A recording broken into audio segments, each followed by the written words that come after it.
Picture this. America, the 1950s. A new generation emerges, questioning everything. They are called the Beat Generation. Writers, poets, thinkers. They gather in coffee shops, their words painting pictures of a changing world. Jazz music, with its improvisational spirit, becomes their soundtrack. The Beat Generation seeks something more, something beyond the conventional. Their rebellion? Words.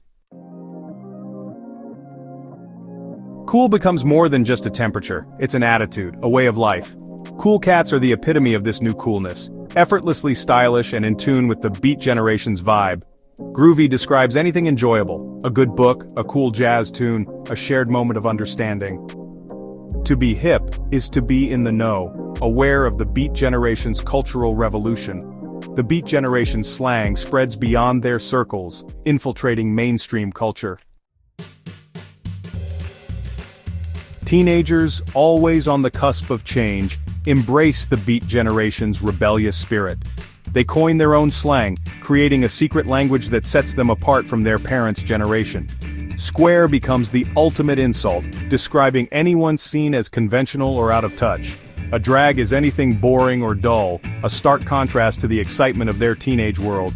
These slang words are a form of rebellion, a way for teenagers to assert their independence and carve out their own space. From the airwaves bursts a new sound, rock and roll. It's loud, it's energetic, it's full of teenage angst. Rock and roll becomes the anthem of a generation, and its lyrics are peppered with slang. Jive enters the vocabulary, describing lively conversation or even a type of dance.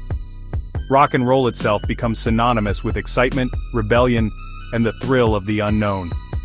Music and language intertwine, creating a cultural phenomenon that defines a generation.